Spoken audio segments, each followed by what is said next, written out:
Hey guys, welcome back to more crazy neighbor Karen stories. What would you do if your neighbor pulled a gun on you just because you were washing your Tesla on your own property? That is exactly what happened to OP. Let's dive right into the story. So for context, I live in a pretty normal suburban neighborhood. It's the kind of neighborhood where people argue on Facebook about trash cans being left out too long or about whether the HOA can ban purple Christmas lights, so nothing out of the ordinary. I bought my house about 3 years ago, and for the most part, it's been a great place to live. Friendly neighbors, kids playing basketball in the cul-de-sac, folks walking dogs at night. But then there's him, my direct next door neighbor. Let's call him Brad. From day one, I knew Brad was a little off. He's one of those guys who's always outside shirtless, yelling about politics or the good old days, blasting talk radio from his garage. He has a yard full of random junk that he swears is antique tools, but is actually just piles of rust. And he has this way of staring at me whenever I come outside like he's taking notes on how I breathe wrong. At first I just brushed it off. Every neighborhood has that guy, right? I figured if I kept to myself and was polite, we would coexist. Spoiler alert, we in fact did not coexist peacefully. Earlier this year I finally treated myself and bought a Tesla. It was a huge milestone for me. I had saved for years, and when I rolled that shiny white beauty into my driveway, I was practically glowing. Most of my neighbors congratulated me, a few asked for rides, and the neighborhood kids thought it was the coolest thing ever. Brad? Not so much. The first time he saw me plug it in, he stormed over like I had just summoned Satan himself. He stood at the edge of my driveway pointing at the car and yelled, "That's the devil's work right there. Do you know what those things do to the planet?" Now, I'm no stranger to hearing weird rants about EVs from internet trolls, but this was the first time someone screamed it at me in real life. I kind of laughed thinking he was joking, but he wasn't. Brad went on about how real Americans drive trucks, and how my computer car was gonna spy on him and report him to the government. I tried to explain that no, it's literally just a car, but he was not having it. Finally, I just shrugged and went inside, but apparently me daring to own a Tesla was step 1 in his spiral. Fast forward a couple of weeks, I'm outside washing the Tesla in my driveway, enjoying the sunshine, when Brad storms over again. This time he doesn't even start with the car, he points at my house and declares, "You need to get out of there. That property's mine." I just stared at him, sponge in hand, like, come again? Brad launches into this completely insane backstory about how his great-grandpappy supposedly owned all the land in our neighborhood and the city stole it from his family. According to him, my house was rightfully his inheritance and I was squatting on it. Well, mind you, I bought this place legally with a very boring stack of paperwork and a very expensive mortgage. I've got the deed, the county records, the whole 9 yards.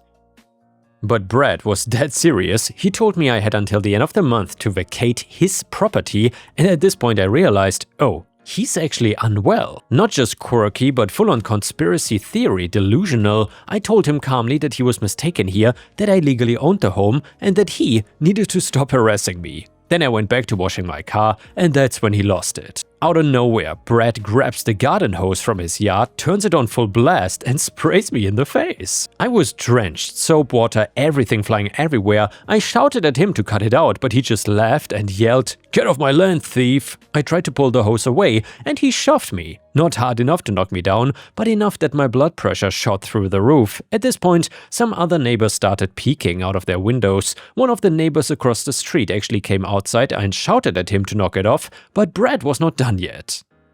He stomped back into his garage, muttering under his breath, and I figured he was just gonna sulk or something. I went back to rinsing the soap off my car, shaking my head, trying to laugh it off. Big mistake. A minute later, Brad reappeared, but this time, he was not holding a hose. No, he was holding a revolver.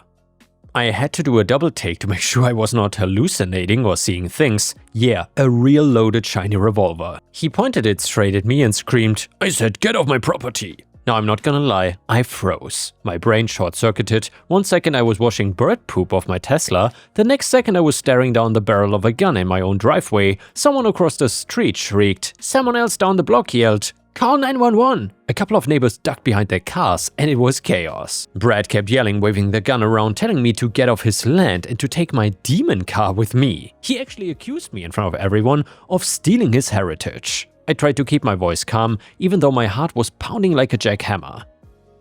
I told him, "Brad, put the gun down, this is not your property. You're making a huge mistake." but he just kept screaming. Thankfully, just minutes later, though it felt like 5 hours, the police rolled up. Lights flashing, sirens blaring, the whole deal. Brad immediately turned towards them, gun still in hand. Big mistake, my guy. I thought for sure this was about to end in disaster, but the officers were quick. They drew their weapon and started shouting commands. After a tense standoff where Brad shouted some more nonsense about government agents stealing his land, he finally dropped the gun and got tackled to the ground. The relief I felt when they cuffed him, I don't think I've ever breathed deeper in my life. I'd be lying if I said I wasn't scared. Of course I was. I mean, a gun was pointed right at my face, and for what? A Tesla and mentally unwell man? The cops took statements from all of us. Me and a couple other neighbors who saw the whole thing, and everyone backed me up. Brad was hauled off in the back of a squad car, still yelling about how the house was his, so here's what went down after. Brad was charged with aggravated assault with a deadly weapon, plus a few smaller charges like menacing, trespassing, resisting arrest, and the dude was looking at serious prison time. But then the mental health side of things kicked in, and it turns out Brad had untreated disorders that had been spiraling for years. The court ordered a psychiatric evaluation, and sure enough, he was deemed unstable. Instead of going to trial, he ended up taking a plea deal that gave him probation and mandatory inpatient treatment. Don't get me wrong, I was furious at first. He pointed a loaded gun at me. I wanted him locked up, but the more I thought about it, the more I realized maybe treatment was the best option. I'm all for taking care of your mental health, but I don't think that's a reason to point a gun at people. Plus, a part of me was still worried he would break out of his facility somehow and come back. I was not about to take any chances. I filed for and received a restraining order. Brad legally cannot come within 100 feet of me or my property, which basically means he had to move out since we were next door neighbors. His family ended up selling his house about 2 months later, and I thought about moving after the whole ordeal, but I ultimately decided against it.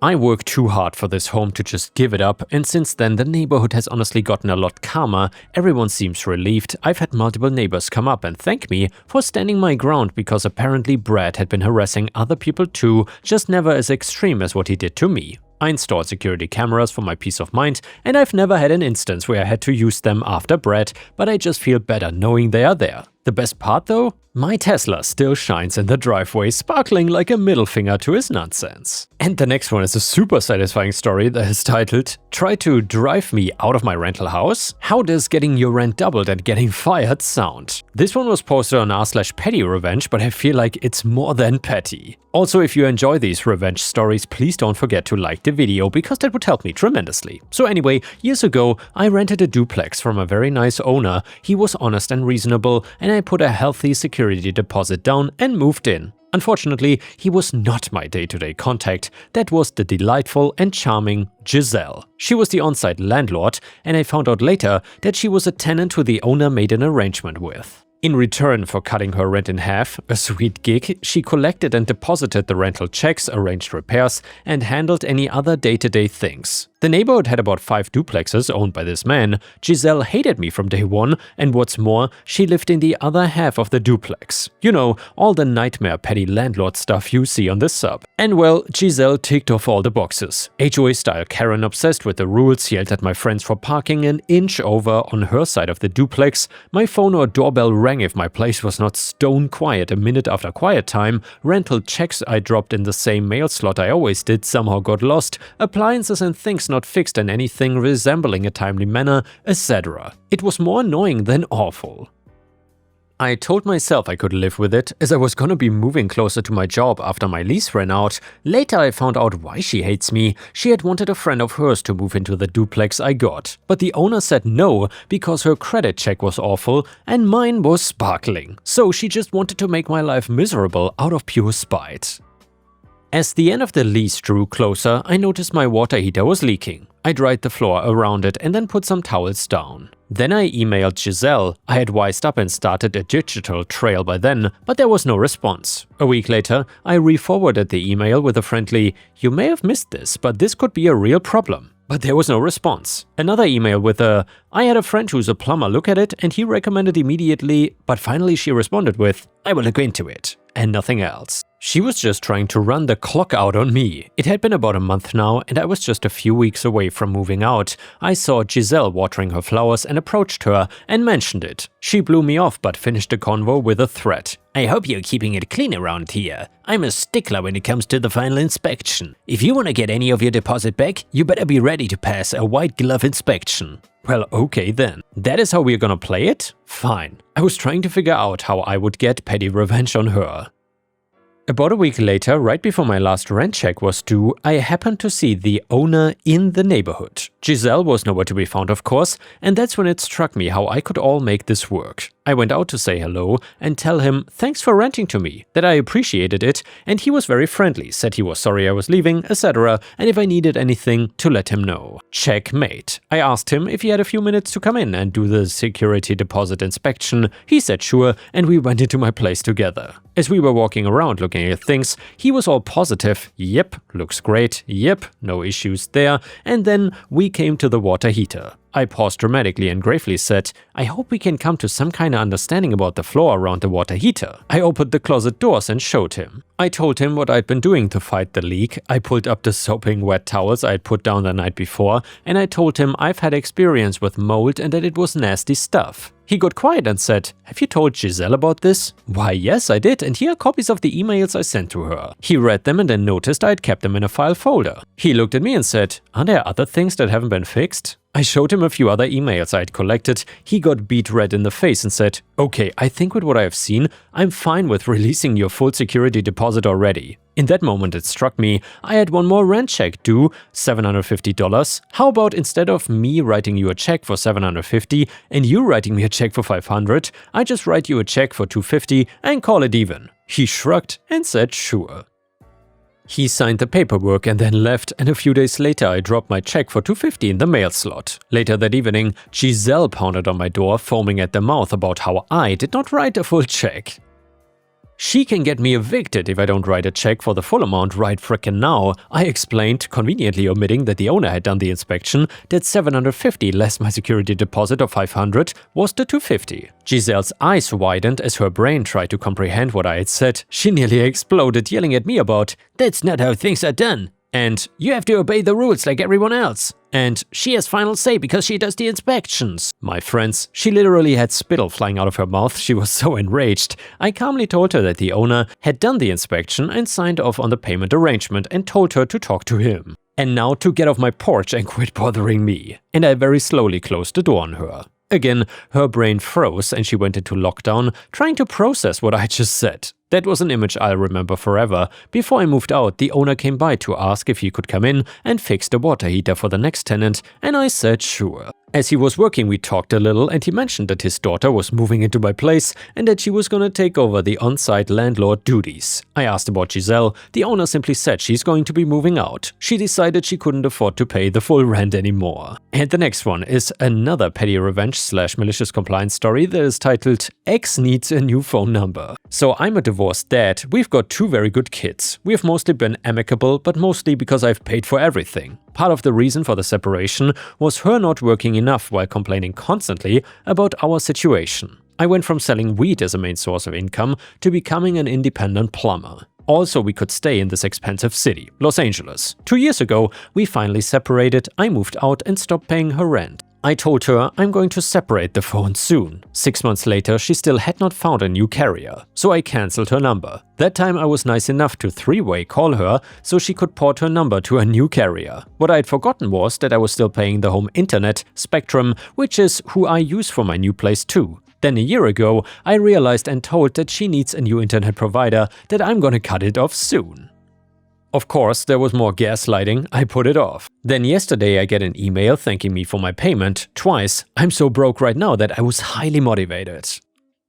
When I picked up the kids later that day, I also grabbed the router. Today I took it into the store to cancel, only to find out she put her phone number on my Spectrum account. They gladly helped me terminate that mobile service, telling me she will need a new number. And by the way, they canceled the internet. So this was saving me $100 a month and the satisfaction of knowing my ex is having to get a new number because she was too shady and lazy to do the right thing. Throughout our relationship, she took advantage of me being nice and considerate or too lazy to be vindictive, but not today. Thanks for reading my mush. And the next one is titled, Dumb Homeowner Association Sued Me for Having a Motorcycle in My Driveway. Let me tell you, I've always believed in playing by the rules. I pay my taxes on time, I return my library books before they are due, and I even break down my cardboard boxes before putting them in the recycling bin. So when my homeowner association decided to make my life a living hell over a motorcycle, I knew I had to take a stand. It all started innocently enough. My dad, bless his soul,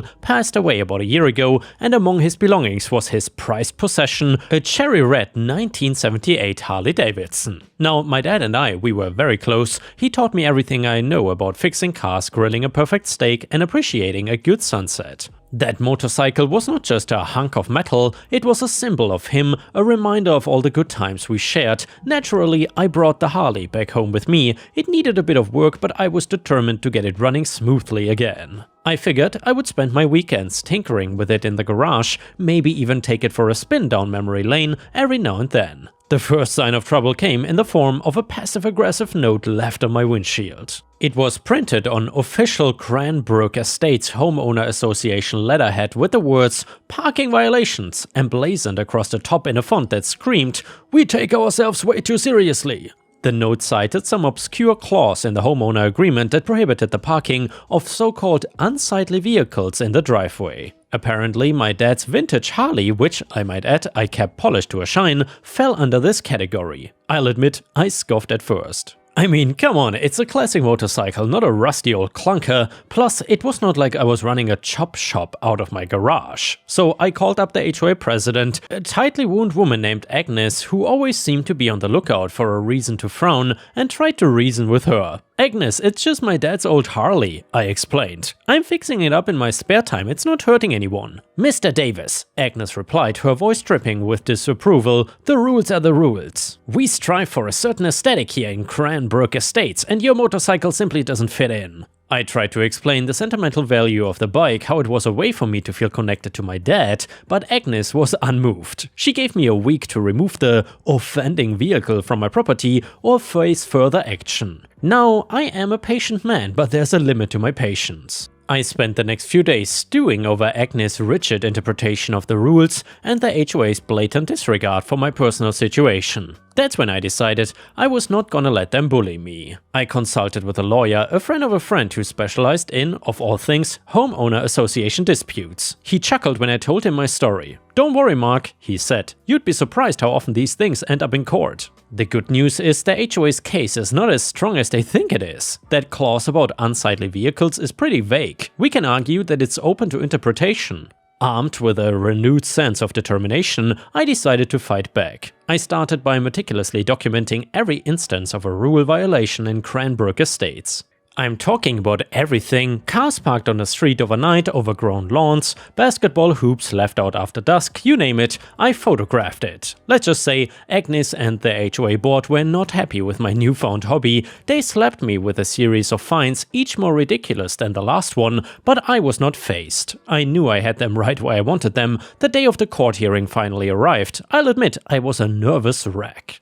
I had never been inside a courtroom before, and the whole experience was a bit intimidating, to be honest. Agnes and the HOA board were there, of course, looking smug and confident in their matching power suits. My lawyer, bless his soul, was a natural. He systematically dismantled the HOA's case, pointing out the ambiguity of the unsightly vehicles clause and presenting my photographic evidence of their selective enforcement of the rules. The judge, a kindly older gentleman with a penchant for quoting Shakespeare, seemed particularly amused by the whole ordeal. He listened patiently to both sides, occasionally stroking his chin thoughtfully, but finally, after what felt like an eternity, the judge delivered his verdict. The Cranbrook Estates Homeowner Association has been engaging in a rather egregious case of selective enforcement. Mr. Davis, while I understand the HOA's desire to maintain a certain aesthetic, I find it hard to believe that your late father's motorcycle, which you are clearly taking great care of, constitutes a nuisance to the community. A wave of relief washed over me. The judge went on to dismiss all the fines against me and ordered the HOA to reimburse me for my legal fees. And furthermore, the judge added, his eyes twinkling, I suggest the HOA board take a long, hard look at its priorities. As Shakespeare once wrote, "The law is an ass," the courtroom erupted in applause. I couldn't help but grin. I had won. More importantly, I had stood up to Agnes and her band of busybodies. As I walked out of the courtroom, victorious and vindicated, I could practically hear my dad's voice. "That's my boy." But the story didn't end there though. Word of my victory against the HOA spread through Cranbrook Estates like wildfire. People who had been too afraid to speak out before started coming up to me, thanking me for taking a stand. Their HOA board, now the laughingstock of the neighborhood, was forced to back down on a lot more of its more ridiculous rules. Agnes, stripped of her power trip, eventually moved away, presumably to a retirement community with even stricter regulations. As for me and my dad's Harley, well, we continued to enjoy our weekends together. I even joined a local motorcycle club, a group of guys who, like me, appreciated the open road and the freedom that came with it. And so, the next time you find yourself facing down the wrath of an overzealous HOA, remember my story. Don't be afraid to fight back. You might just win, and you'll definitely teach them a lesson they won't soon forget. We had bonfires, barbecue parties, and even started a neighborhood watch program that didn't involve harassing people about their landscaping choices.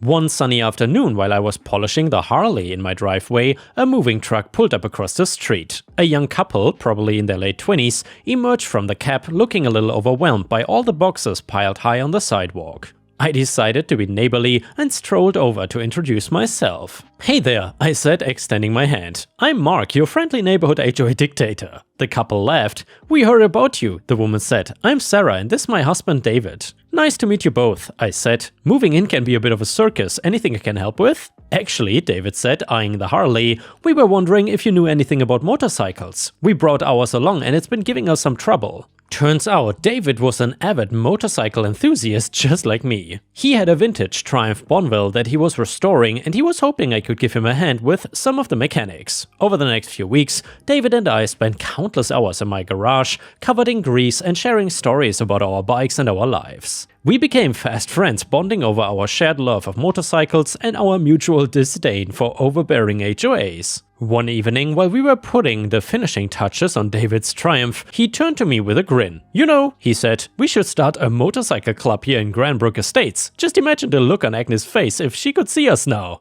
I burst out laughing. It was a crazy idea, but the more I thought about it, the more I liked it. We could call ourselves the Cranbrook Crusaders, a band of motorcycle riding rebels fighting for freedom and justice, and maybe a slightly more relaxed interpretation of the HOA rulebook. And so, the Cranbrook Crusaders Motorcycle Club was born. We started small, just me, David, and a handful of other motorcycle enthusiasts from the neighborhood. We would meet up on weekends for rides, ranching sessions, and the occasional barbecue. Word of our little club spread, and soon we had members from all walks of life: doctors, lawyers, teachers, even a retired astronaut. The one thing that united us was our love of motorcycles and our shared belief that life was too short to be bogged down by petty rules and regulations. And the next one is a petty revenge story, which is titled, "My job cut people's pay for getting tasks completed too fast, so everyone ran the clock." For context, I'm assigned a geographical zone and I must complete all tasks in that zone by their deadlines and complete the jobs within a time limit given. I make my own schedule, get paid mileage to locations, and I clock in via GPS tracker to prove that I'm at said location. My supervisor existed, but he worked remote, never watching me directly, and I worked independently. Each job we are assigned has a time limit. The problem is we are usually given way too much time. Rarely do I get jobs that take multiple hours. I've been doing this for 6 years. Most jobs they give me I can complete literally in less than 30 minutes, even 10 minutes. Meanwhile, they give me 2 hours to do it because I know what I'm doing. Our managers have always said it is fine to claim that we took the full time allotted for payroll purposes, because hard workers getting paid less than people who don't do crap is unfair, and enforcing that will only make people run the clock. We deserve the same pay. And it does. We got new management and they started enforcing it. We had to either take the full amount of time given or take the cut in our check. I started running the clock and my colleagues in different cities told me they were too. I would go to a location, clock in, knock out the job, and then BS. I'd go grocery shopping, get lunch, read a book, look at social media, poop, anything until clock out time, because it's BS. If it takes me only 25% of the time to complete something, I should get 25% of the pay others get. I did eventually quit. The company was a mess and I got sick of it. The job already sucked enough. They begged me to stay, believe it or not, but I ghosted them. And yeah guys, thank you for watching. Please don't forget to check out my endless playlist on the left, and I will see you again tomorrow.